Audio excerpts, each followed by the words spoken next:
Hello and welcome to the 7th episode of Network Talk. For the next 20 minutes, I'm going to be speaking to DACHSER's Chief Operations Officer of Road Logistics, Alexander Tonn. Now, if you remember in one of our previous episodes, I spoke with Dr. Fabian Günther, who is DACHSER's Corporate Director of Corporate Strategy, and we spoke about DACHSER's approach to mergers and acquisitions. Well, my guest today, Alexander, has been at the helm of DACHSER's latest acquisitions in the road logistics business field. And he is now overseeing the post-merger integrations of Müller Fresh Food Logistics, Frigoscandia and Brummer. Personally, he puts a particular focus on the integration of the newly established joint venture DACHSER and Furcam Italia into the DACHSER network. Now, all of this is part of DACHSER's strategy to expand and enhance its groupage network and generate further growth on an international level. In this podcast, we are going to be hearing about why DACHSER's approach to integrations has changed over time to now being a more fast and full approach. Alexander will give his first-hand experience of a recent post-merger integration project and cast a spotlight on the Italian market as the most recent expansion of DACHSER's European logistics groupage and contract logistics network. So I'm really looking forward to exploring all of this and hopefully learning some new things about what happens after mergers and acquisitions are complete. Let's get straight into the episode. Alexander, hello. Welcome to the Network Talk podcast. I'm thrilled to be chatting to you today. Thanks for joining me. Pleasure. Very happy to be here. Now, as I've already said, today we're going to be chatting about the expansion of DACHSER's road logistics network in Europe and how your teams have been managing the network integrations of recent acquisitions in this segment. But before we get into all of that, I'd love to hear a little bit more about you. So can you give our listeners a brief introduction of who you are, your career background, and the scope of your role at DACHSER? Of course, I can do that. So I started in 1999 at DACHSER, so almost 27 years ago, after university as a branch controller. And then I was working in 15 years in the branch in several operational positions, contract logistics, operations, European logistics, operations, food logistics. And finally, I was for a longer period then deputy general manager in our biggest branch. Before then, in 2014, I switched to the head office, being responsible for contract logistics before 6 years. Additionally, in 2017, I took over the position as managing director for EL Germany. And now, since 1st of January 2021, I'm responsible as COO for all road logistics activities. I'm 53 years old, married, 2 children, 1 dog. Oh, nice. What dog have you got? Labrador. Oh, lovely. Well, I mean, you've been at DACHSER for a long time. You've seen it through lots of different eras. And as you said, you're currently responsible for the overall development of DACHSER's road logistics network. So could you give me an overview of what this network looks like at the moment? I mean, what are the major tasks and challenges that this network is currently facing? Yeah, so when we say road logistics, we are talking about our 2 business lines, European logistics or general cargo, as maybe some other companies would say, and our food logistics network. And food logistics means for us primarily temperature controlled business, chilled business, 2 to 7 degrees, but also, of course, ambient food, and with our latest acquisitions, also frozen. So when we talk about the network, we have to distinguish between our European logistics and our food logistics activities. So, of course, when I started in 1999, DACHSER made the first big acquisition outside of Germany. So this was more or less then the starting point of DACHSER's internationalization in European logistics. And so I was able to observe that from branch point of view, what happened over the years. And meanwhile, we have spread all over Europe in 24 countries where we run our own network. And of course, additionally, we still have some partner countries in European logistics. In food logistics, we were for many years a purely German company, but then over the years, and especially in the last time, we now installed our network in 10 countries by ourselves. So when we look at that, there was a huge development for the company in the last decades. And when we talk about challenges, of course, there are many challenges currently. And I think it doesn't make sense to speak about the ones that just came up recently. But overall, the whole industry is, of course, facing a lack of truck drivers, a lack of qualified people that work in the warehouses or transit terminals. And of course, we are still, and I think we will touch on that later, that's still in a consolidating market. So players and potential partners or actual partners disappear from the market, and the whole sector is moving a lot and in a phase of consolidation now for many years, just to name a few examples. Across 10 countries really is a massive scope. That's very impressive. But I mean, while the road freight network is already DACHSER's solid backbone, the company is actively working to expand and enhance it all the time. Apart from organic growth, of course, this is through mergers and acquisitions. And this is where I'd like to dig a little bit deeper, because you're currently overseeing the integration of DACHSER and Furcam Italia. So just for our listeners, as a bit of background here, DACHSER acquired Furcam's business divisions for groupage and contract logistics to find a new company called DACHSER and Furcam Italia. And this is a joint venture where DACHSER currently holds 80% of the shares. So firstly, could you explain what the strategic decision behind making this move was? First of all, Italy is, of course, a very strong economy within Europe and a large country. So was always an important market for DACHSER and, of course, for our customers. And Furcam became our partner already more than 20 years ago. So we had a stable, very successful long-term partnership. And we were sharing a lot of values. We had the same operating model. We of course, were growing a lot together in these 2 decades. So for us, Furcam and especially the groupage part of the company was always attractive as a potential target for acquisition. And we were, of course, waiting very patiently for the right time. And we're very happy that this was possible in 2024 after, I would say, roughly 20 years, a little bit more than 20 years of partnership. So strong market, strong network in Italy. This was the main reason for us to do this acquisition. And can you tell us about the acquisition itself? I mean, have you identified any specific success stories or even challenges from the post-merger integration process of DACHSER and Furcam Italia? Yeah, when you speak about that, you mentioned that at the beginning, we only acquired the groupage and contract logistics part of the business, and Furcam is larger. So this was roughly 50% of their activity. They have FTL activity, they call it transport, and this stayed with Furcam. So one of the challenges was, of course, to do this carve out, to separate the groupage and contract logistics activities from the mother company, so to say. And this happened within 4 months and was at the beginning of this joint journey for sure the greatest challenge, and was a huge achievement that especially the Italian colleagues were able to do that in such a short period of time. When I look at the process since then, I have to say that I'm very proud and very happy about the mindset of the Italian colleagues. Of course, we knew each other and I mentioned that, more than 20 years. But of course, it's always very decisive factor how the people in the company, in the acquired company, approach this integration process. And I have to say that there was so much openness and enthusiasm and ambition of the colleagues to go fast in this process. And this is for sure something very particular and very special. And I have to say, I have not seen that so often, that they were so positive about changes, and all integration projects mean that there are a lot of changes coming daily.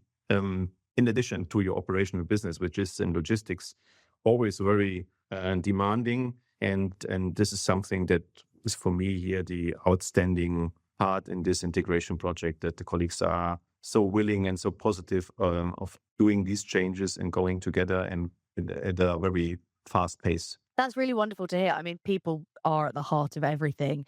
So it's absolutely brilliant that that the Italian colleagues have that mindset and that DAX has been fostering that. Obviously, you mentioned about the strategic decision behind DAX's reasoning for this integration. But from the customer's perspective, how will they benefit from this? Yeah, of course, our target is to and we've started with that already, to also introduce the DACHSER products, so our Entago product family in Italy. This already happened this year.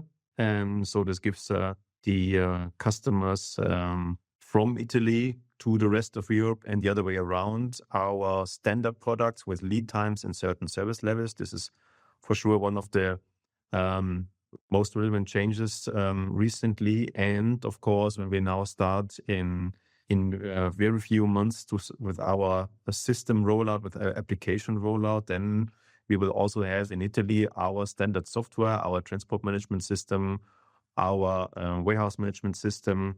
And this will be good for the customers because we will lose all our important tools like Active Report and so on. So we will also increase the quality. There is already a very high quality in Italy compared also to the rest of the market, but we will still increase the level of quality with our own IT components that we will introduce now starting in June 26 with the target to finish this rollout until mid of 27 in all Italian branches, at least for the TMS. WMS will take a little bit longer, but for the TMS, this is our current plan.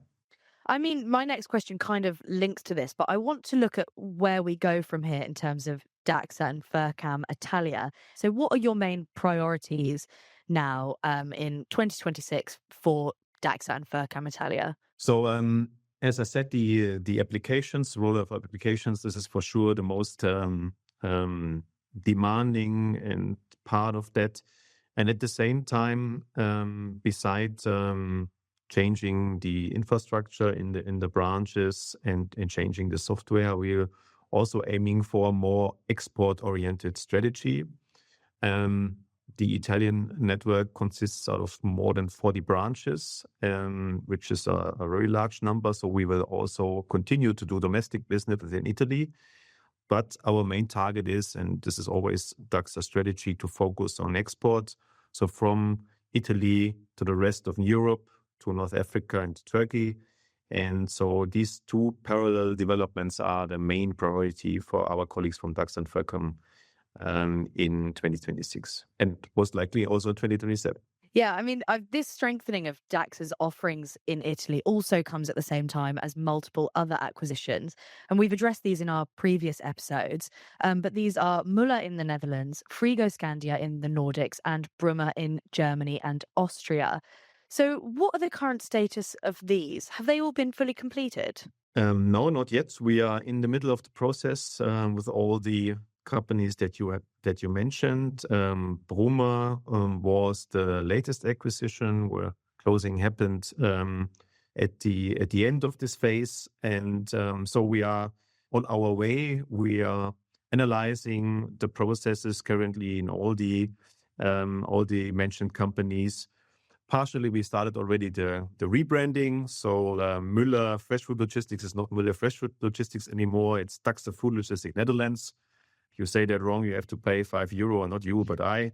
So this is something that already happened. So we are on our way also in this process. And I would say in 2027, we will finish the most of these integration topics. So our target is to have the work done until the end of 2027. So last step is always the roll of the applications.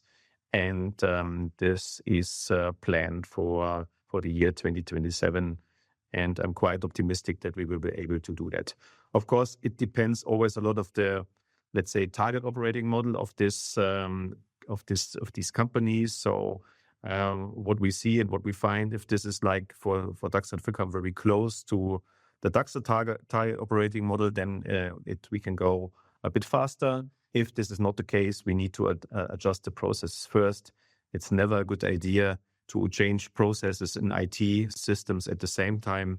This is something that normally is not working so well. And that's the reason why sometimes from outside, you don't understand why we go faster in this case, and maybe a little bit take a little bit more time in some other cases. So this is linked to these questions: how close are we together? Because our IT systems are, of course, focused on our target operating model.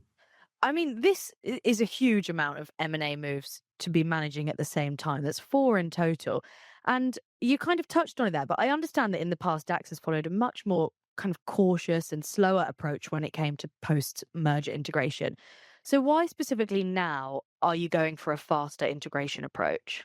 Yeah, of course, when we look at our strategy, we defined that we want to enlarge, for example, the food logistics network into more countries, and we are not at the end yet.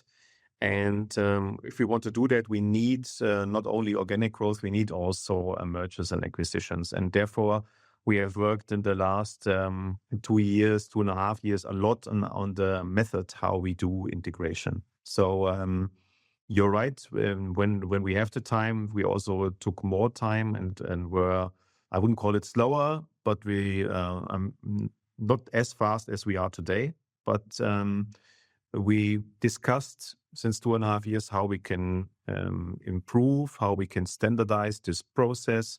And we learned a lot. We installed our own division, post-merger integration road logistics, where we have the project managers in that are steering all necessary resources in the head office, but also in the countries. And by doing that, we are still learning. So it's not finished yet, but we are improving step by step. And this also gives us more synergies, but also at the end, more speed when it comes to these topics, because if you do it a couple of times, like always, you can do it a little bit faster. And this is the status that we are actually in. And I'm quite optimistic that we continue to improve our skills in integration also in the future. This theme of integration, post-merger integration, has come up quite a few times across all the different episodes of Network Talk that we've done, and we've covered quite a few different subjects. So I'm wondering why DACHSER puts so much emphasis on integration. Why is it so important? Yeah, we believe so.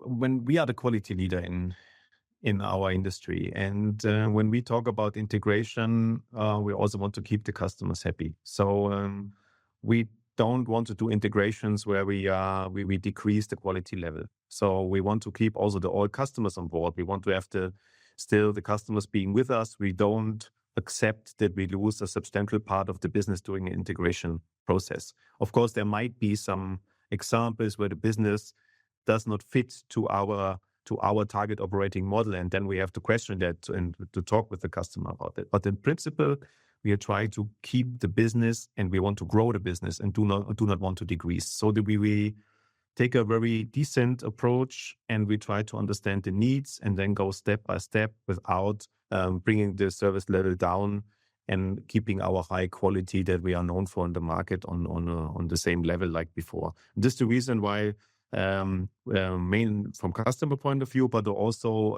the same is valid for the people, for the staff. We want to keep all relevant stakeholders on board. We don't want to lose a lot of people. We want to keep the qualification, the experience in the company, and that's also the reason why we have to take the people along. And a lot of change management is required, and this takes sometimes time. And we are patient. We are taking this time to do it in a successful way. And this is very important for us as a company. Yeah, absolutely. I mean, the way you've just said that makes it sound so simple.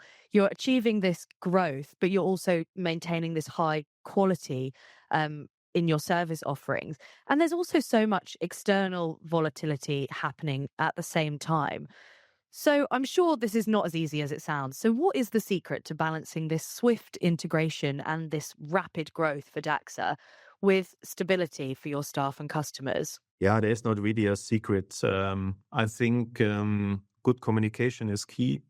We need the operational people to focus on daily operations. If not, we will lose our good quality on this. At the same time, we have to make sure that we manage the project. At the end, this means that we also have to build up resources. We need to employ additional people. that help the branches to make these changes towards the new software, for example.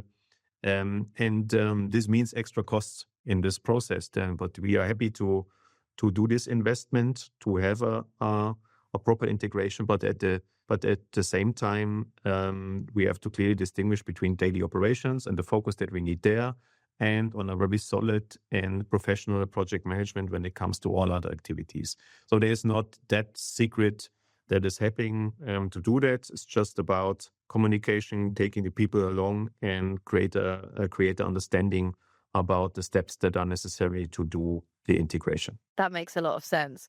All things that, DACHSER really does make its priority.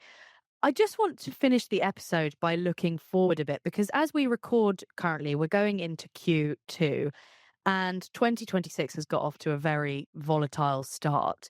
Is M&A still at the top of your mind for this year and for the next few years? I think, that with the targets that we have defined and with our strategy, the M&A will also be in future option to grow the company, to grow the network. So whenever we see opportunity to achieve network growth or to, let's say, improve the network itself, we will look into such projects. And as I said earlier, we are still in Europe in a consolidating industry, in a consolidating market. So there might be some interesting movements. Hard to say what will come. But of course, we will still look into these kind of things, always checking if this could benefit our customers, our network, and fit to our strategy. Well, watch this space. We will certainly be monitoring any new developments on the Network Talk podcast. Alexander, thank you so much for joining me today. It's been an absolute pleasure. Thank you very much for having me. And that brings us to the end of today's episode. And what a brilliant episode it was. I always love speaking to my guests on this podcast. And what I find so amazing is that so many of the guests that I've had have actually been with DACHSER longer than I've even been alive. Alexander was saying he's been there for 27 years, which is just incredible. And it really does show how DACHSER does look after its employees. And that is one of the things that Alexander said, actually, is that with mergers and acquisitions, one of the things that DACHSER does put an emphasis on is employee retention, and that really does show. But what also really stands out is how much the conversation around M&A has evolved. It's not just about making the deal, it's about what happens next. And as Alexander highlighted, integration is where the real value is either created or lost, and doing that well, as he said, means balancing this speed with stability, keeping the customers front of mind also, and bringing people along at every step of the journey. We also heard how DACHSER's approach is becoming much more structured and faster without compromising on quality. And with expansion continuing across Europe, particularly in markets like Italy, it's clear that the integration capability is becoming a real competitive advantage. So plenty to watch in this space, and definitely a theme we will keep coming back to, I'm sure. Thank you so much for listening to Network Talk. And of course, thank you to Alexander for chatting to me on today's podcast. We will see you next time.